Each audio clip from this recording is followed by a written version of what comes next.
दिल्ली में बढ़ते प्रदूषण स्तर के चलते अब अस्पतालों में भीड़ बढ़ने लगी है। ओपीडी में रेस्पिरेटरों के लिए स्किन, आंख और मेंटल हेल्थ संबंधी परेशानियों को लेकर लोग पहुंच रहे हैं। मरीजों की बढ़ती संख्या को देखते हुए आरएमएल अस्पताल में प्रदूषण जनित रोगों के इलाज के लिए विशेष क्लिनिक भी खोला गया है। डीडी न्यूज संवाददाता अमरेंद्र गुप्ता के साथ बातचीत के दौरान आरएमएल अस्पताल में पॉल्यूशन रिलेटेड इलनेस क्लिनिक के डॉक्टर रमेश मीना ने प्रदूषण को लेकर कहा कि जिन लोगों को पहले से फेफड़ों की बीमारी है, उनको प्रदूषित हवा के संपर्क में आने से गंभीर बीमारी हो सकती है। लंबे समय तक प्रदूषित हवा में सांस लेने से सामान्य लोगों में भी श्वास संबंधी समस्याएं ट्रिगर हो सकती हैं, इसीलिए बचाव बेहद जरूरी है। दिल्ली के राम मनोहर लोहिया अस्पताल में एक पॉल्यूशन ओपीडी बनाया गया है, जहां पर एक बड़ी संख्या में लगातार मरीज आ रहे हैं। एक बड़ा सवाल, कितनी गंभीर समस्या है पॉल्यूशन और किस तरह के पेशेंट लगातार आपके पास आ रहे हैं? सबसे ज़्यादा सिम्टम्स राइनाइटिस के होते हैं, सोर थ्रोट होता है, गले में खिचखिच होती है, ये सिम्टम्स है।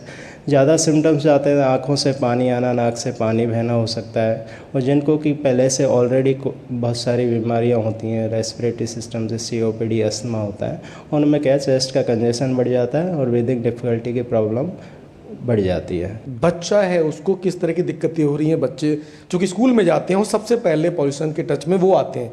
बुजुर्ग जो ऑलरेडी बीमार होते हैं या सांस लेने में दिक्कतें, उनको किस तरह की गंभीर समस्याएं होती हैं? बच्चों में मोस्टली अभी जो खांसी का होना, ब्रीदिंग डिफ़िकल्टी होना, नाक से पानी आना, ये परसिस्टेंट रहता है। तो ऐसे सिम्टम से और पॉल्यूशन रिलेटेड इलनेस से बचने के लिए हमें बेसिकली सबसे अच्छा है कि उपाय सबसे बेहतरीन है कि सबसे ज़्यादा कॉमन है कि जो कि कोविड के टाइम पे भी चला था कि एक रेस्पिरेटरी एटिकेट्स होते हैं। रेस्पिरेटरी एटिकेट्स यदि हम छींकते हैं तो एक रुमाल का यूज़ करना चाहिए और मास्क बहुत ज़रूरी है। बुजुर्गों की जो मैंने बात की, बुजुर्गों में किस तरह की बीमारी होती है? क्योंकि बुजुर्गों की उम्र ज़्यादा होती है और वो अगर इस तरह के पॉल्यूटेड एयर में आते हैं तो उनको किस तरह की बीमारी का सामना करना पड़ा है? बुजुर्गों को सबसे ज़्यादा दिक्कत होती है chronic obstructive pulmonary disease, asthma की, या कोई हार्ट फेलियर का केस है वो, या कोई भी and organ disease like chronic liver disease, CKD। तो उसमें क्या है, डिजीज़ वर्स कर जाती हैं। जो कि स्टेबल डिजीज़ होती है वो भी एक्यूट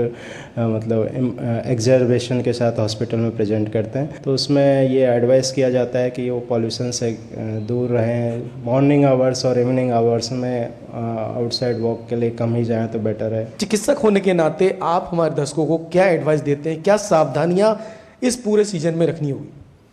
इसमें सावधानी यही रखनी है, सबसे पहले तो अपनी डाइट का ध्यान रखना है। उसके बाद है कि आपका एक्सपोजर कम से कम होगा पॉल्यूटेंट्स के लिए। और जो कोई अफोर्ड कर सकते हैं वो घर में एक अच्छी क्वालिटी का एयर प्योरीफायर यूज़ कर सकते हो, अच्छा है। जिस तरह से लगातार दिल्ली की हवा जहरीली हो रही है, एयर पूरा पॉल्यूटेड हो रहा है, ऐसे में आम लोगों को खासी सावधानियों का ख्याल रखना होगा। कैमरामैन मोंटी के साथ अमरेंद्र गुप्ता, डीडी न्यूज़, दिल्ली।